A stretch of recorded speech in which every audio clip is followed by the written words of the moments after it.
Hey, what is going on, everyone? This is Eric Stewart from Fishing Fanatics, and I got an awesome guest today, Ryan Maya, who is the entrepreneur and owner of Beyond Braid and a couple other brands too, which we'll dive in during this podcast. But Ryan, it's great to have you on here. Yeah, man. Thank you for having me. Excited to always talk about this kind of stuff. Absolutely, man. We'll dive into your story about kind of how you got started with Beyond Braid, and even before that too.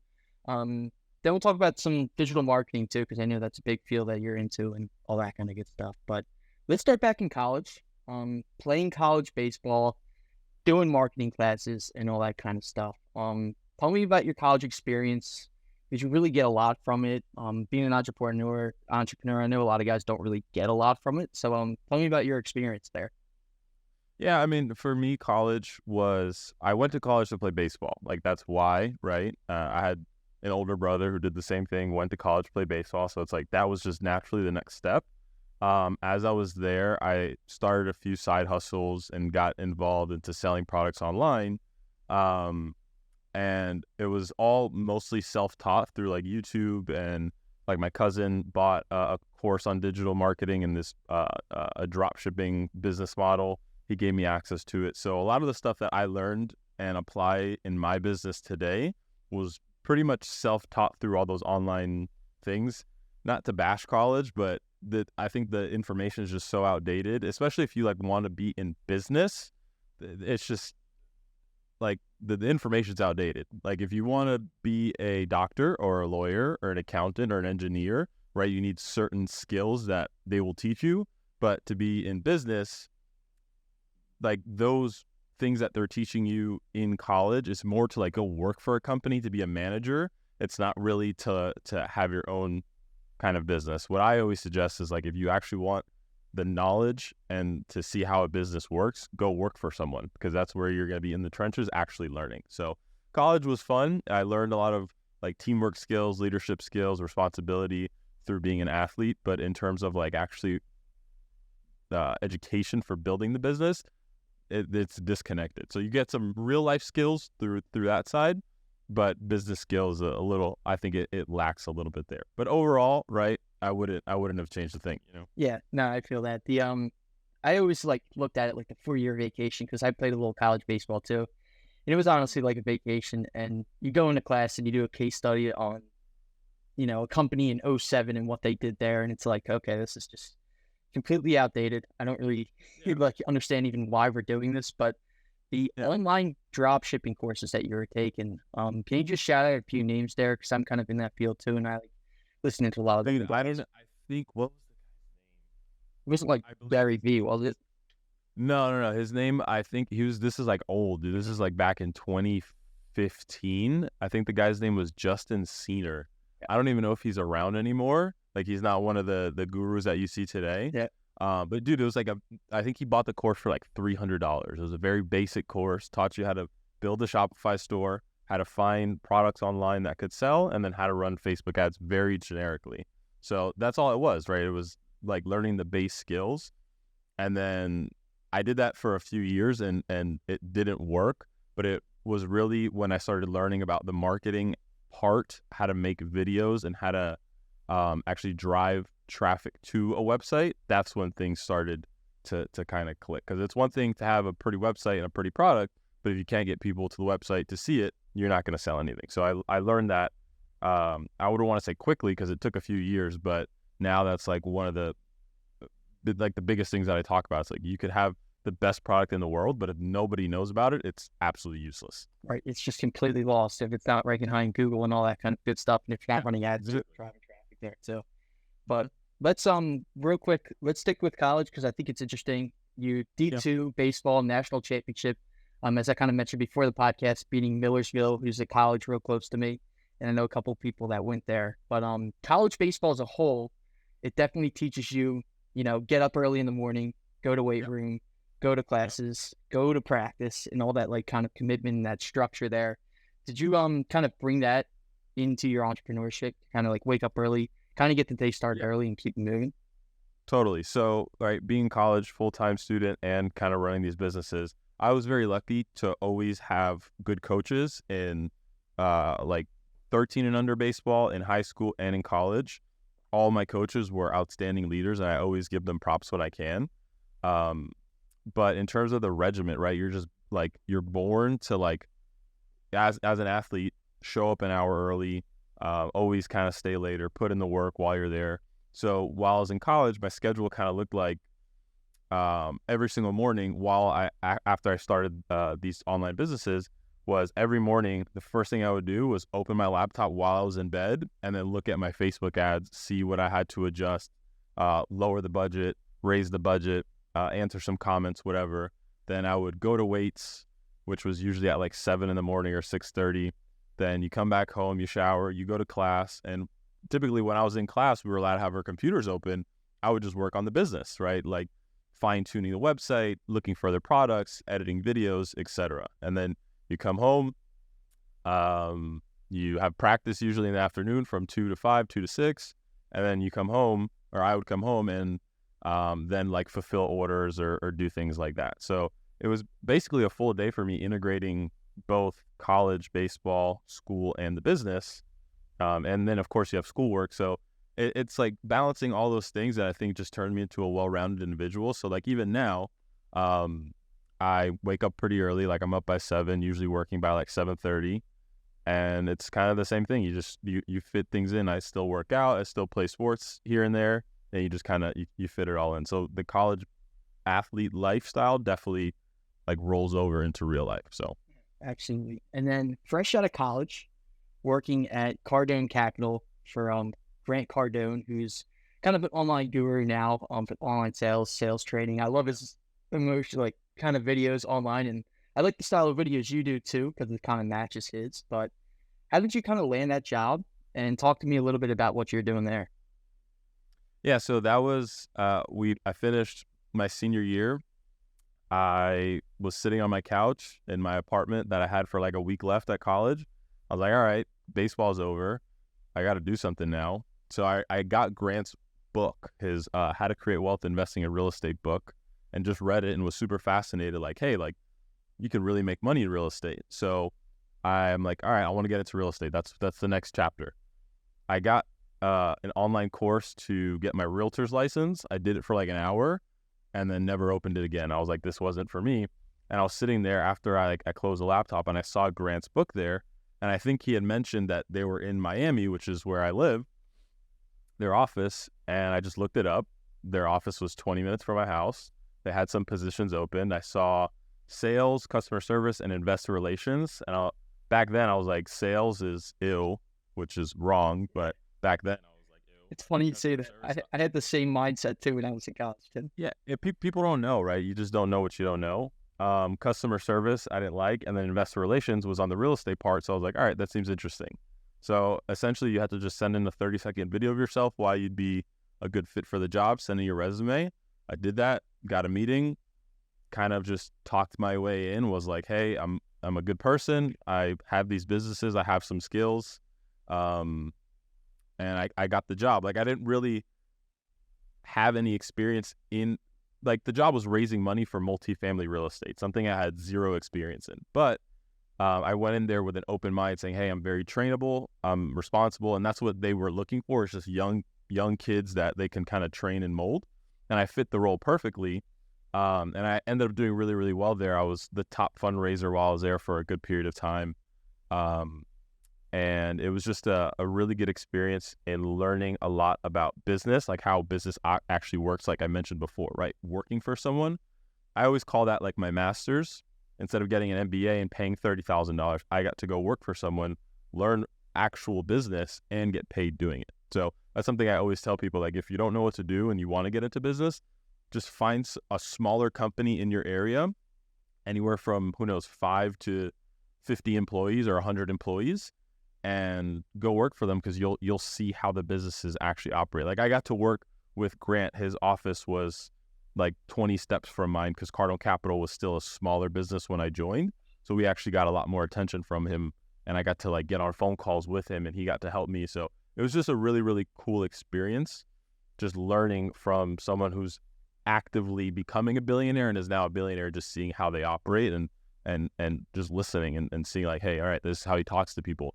This is how he greets people. When he greets a family and they have kids, he he always like talks to the kids first, just little things like that, so it's just real world experience that I got to be around, which is really cool. That's awesome to be around a guy like that. I didn't know he was that available back then. So that's Yeah, it was cool. So that I started working there July 2019. So he was like, obviously he's very, very wealthy. I don't think he had quite reached $1 billion in net worth by then, but over the 2 years I was there, I think he reached it, and now he's way surpassed it. And I think even now he might be taking a little step back because he is getting older. The businesses are getting bigger. So I think I was there for like the perfect period of time to get that experience and time. And I think I kind of left at the right time too. So it all worked out. absolutely. So you're working for Cardin Capital, doing investor relationships for 2 years. And then during that period of time, do you still have your other companies too that you're kind of like drop shipping, kind of messing around with? Yeah. So I had the drop shipping company. I ended up selling it and then ended up getting it back. Long story there, but essentially I started Beyond Braid while I was still working for Grant. I believe like 6 months into working for Grant, I started that business. So I worked for Grant for 2 years. So I basically operated Beyond Braid in the mornings on my lunch break and at night for about 1.5 years until it got to the point where it was big enough and I had learned enough at the job working for Grant. I was like, all right, I think I learned as much as I could here. There's always stuff you can learn, but I think I got the most, like 85% of what I can get there. And my other business, Beyond Braid, started making enough money where I could justify, hey, I think it's, if I put my full attention into Beyond Braid, I think I could actually blow it up. So that moment in time finally came. You just had to make the decision. It was a super hard decision, kind of scary. Not kind of, actually really scary, but I mean, like the saying says, no risk, no reward. So I took the risk, and it's worked out pretty well so far. So Absolutely. So that day, that week, that month that you decided to kind of sit down and do Beyond Braid, what was the thing that like sparked you to kind of go into the fishing industry, into the braid industry? So I actually had been drop shipping fishing products for years before that. And I had kind of mastered the skill of creating Facebook ads and driving traffic to the websites, like I had mentioned before, specifically for fishing products, right? I had been fishing my whole life, but so when I started a business, I typically do things I'm knowledgeable in and things I know industry knowledge about, because it just makes running the business that much easier. So I had a background in doing that before, and then it was like, all right, how do we take what I'm doing now and take it to the next level? And that's where the idea of Beyond Braid formed. Like, hey, let's take this thing that we've been doing and kind of grow it and amplify it. So that's how Beyond Braid was born. And then you got awesome products too with Beyond Braid and all the different colors. And I would assume when you're kind of sitting down looking at the braid industry as a whole, you got your green colors, you got like your kind of like normal colors. Yeah. Was the goal to kind of just go completely 180 in a different direction and just have kind of like the craziest colors out there, like the American flag color that I see there and like the blue and green? Well, these are two of our really cool colors that no one else is doing. We got the Lava and the Patriot, right? And you kind of hit it on the nail, right? The fishing industry is just, it's very old. It's getting better now, but it's been very old, very traditional. Just a lot of older anglers in the space. Nowadays, you see a lot of younger anglers in the space, especially with social media and TikTok and Instagram and all that kind of stuff. So was our little in, was making the brand fun, making it cool, having cool colors, cool branding. That's what I feel like these other bigger companies lacked. And that's what kind of gave us our little window of opportunity that we took advantage of. So that's awesome. Yeah, it's definitely a cool product. And my sister absolutely loves your product, by the way. cool. She's a huge fan of it. She loves the cool colors and uses it every day. But when you were first starting out, was it mainly direct to the consumer and then you kind of shifted into the B2B mindset, getting like Dick's Sporting Goods, Cabela's and all that? Or kind of how did that? It's always mainly direct to consumer. If we do any wholesale, that's kind of like icing on the cake, but most of our business is direct to consumer. Okay, cool. Just driving traffic through Facebook ads, Google ads, and all that. Facebook ads, Amazon, eBay, Walmart.com. So all those platforms is direct to consumer. So 3 years ago, if you could take me back there, starting the new brand, what was that like to just kind of like go all forward, start the new brand? Was it like a slow incremental climb? Of course, the paid ads kind of help drive traffic to your website and like social medias, but tell me a little bit about that experience for anyone that's out there kind of starting a new brand. Yeah, so I mean, look, it all starts with an idea. So, like I said, I already had the experience of selling these kinds of products before. So it was like, all right, let's come up with a catchy name. Let's come up with just like an idea of how we're going to market the product. It doesn't necessarily have to mean like you're coming up with your logos and all that stuff right there. It's just like, hey, you have an idea for a business, and then how are you going to actually like plan to sell it? Like what market position are you going to take? How are you going to market the product? Like you have to have an idea of what you want to do. So I had an idea of, hey, let's take these products. We already know how we're going to market it, what channels we're going to sell on, what's already working, and then that's kind of what we went from. It took off from there because we already had that plan in place. So it was more like I already knew what I was doing. It's like, how can we amplify it and kind of pour gas on the fire? And that's what happened. I can kind of relate to that too, because whenever I start working with a new brand or kind of try to develop a marketing strategy, I always like looking at what's already out there and what's been working for other companies, and then try to emulate that a little bit in my own marketing too. Whether it's on social media, organic, paid ads, SEO, kind of all that good stuff there. For sure. And then, so what's next for Beyond Braid? Like, what's the vision like moving forward? Right, to continue to keep pushing it. On Amazon, we're number 3 right now, so always trying to get to that number 1 spot. It's a little difficult. We're in talks with some big box retailers. Like we just got on Bass Pro and Cabela's website for their dropship program. We did get accepted into a big box retailer for 2024 that I'll hold to say the name from until it happens, so I don't jinx it, hopefully. But that's going to be big, and just kind of expanding the product line. We have some new colors coming out, and just potentially starting maybe other, like personally, maybe starting another outdoor brand and launching other products. So if you look at like some of the big companies like a Shimano or a Pure Fishing or what's this other brand called?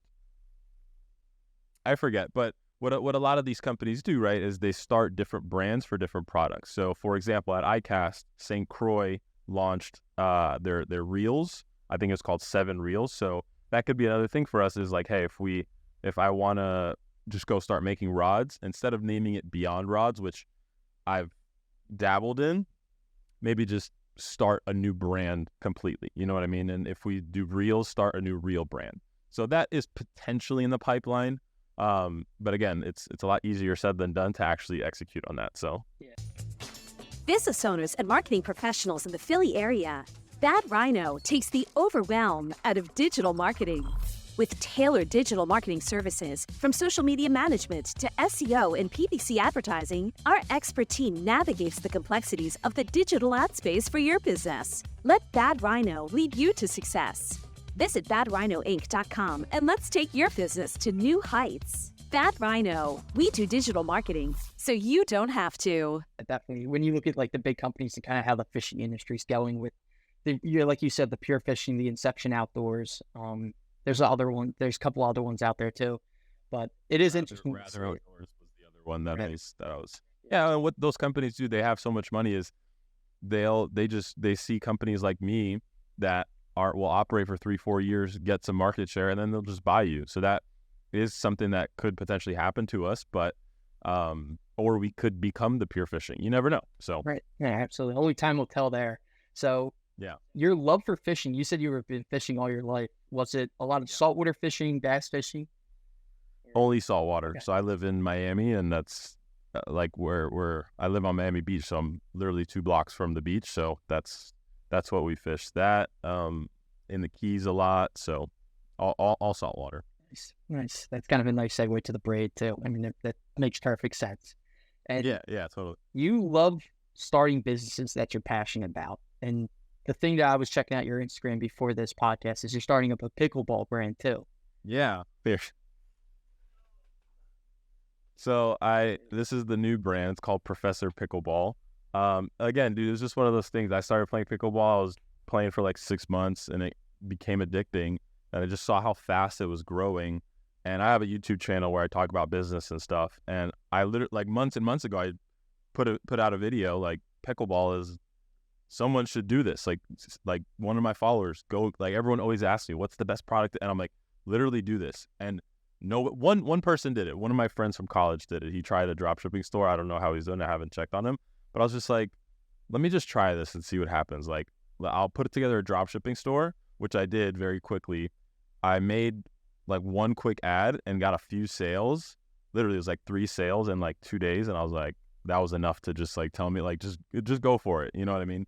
So that was what I was alluding to before. Before I started, I had this vision of how I wanted to market the product. So the brand's called Professor. And my idea was I'm going to dress up as a Professor Pickleball and teach pickleball and teach in the ads and stuff. I haven't had to do that yet because just the kind of the just plain Jane videos I've been making are working. But that was just going back to that vision. Like I saw an opportunity. I was like, I think this could work.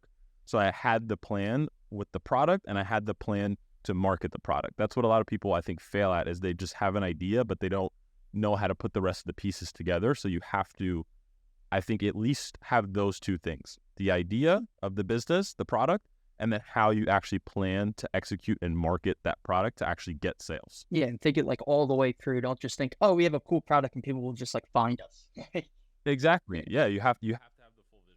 And then, you hit on an interesting point there, like your buddy from college who's also in the drop shipping. And I got a few of my buddies who are also in the digital marketing, and that's the field I'm in. It's like how important it is to be around people that are kind of interested in learning in the same things that you're doing.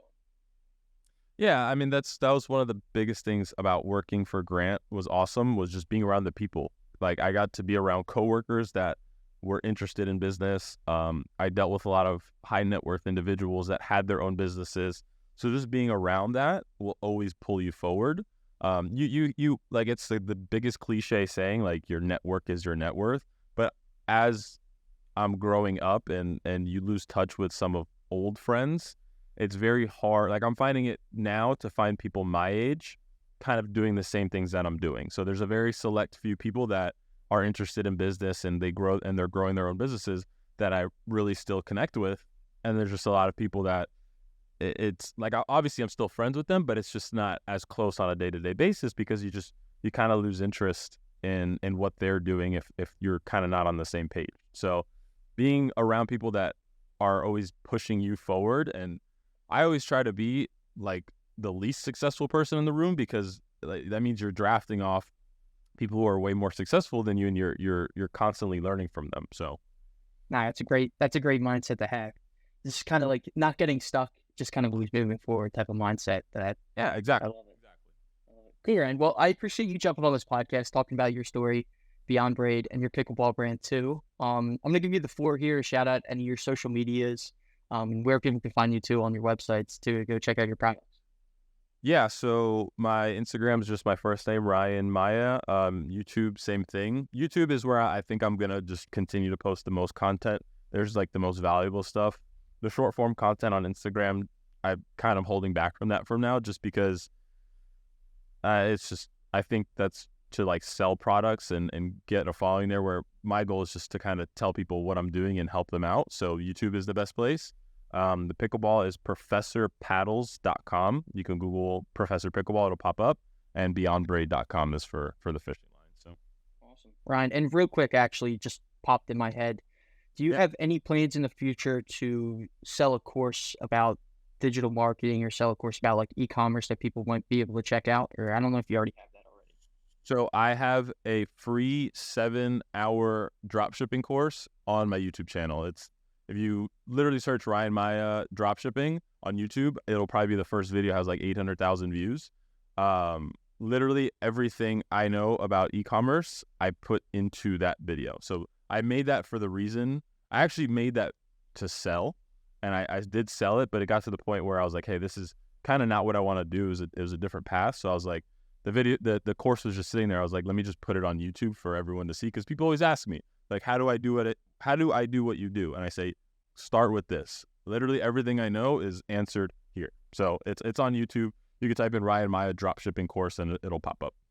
Give away the farm, get people educated. It's the best way to go about it. Exactly. Cool. Exactly. Well, Ryan, I appreciate you sitting down and talking with me about digital marketing and your different brands. Wish you the best of luck in the future with all your different brands, and looking forward to that pickleball kind of blowing up too. For sure, dude. I appreciate it. Thank you. Absolutely. You just listened to the Fishing Fanatics podcast with your host, Eric Stewart. Feel free to check out our other podcasts and our other interviews on our channel on Spotify, YouTube, and much more. Check out our Instagram page, TikTok, and Facebook as well.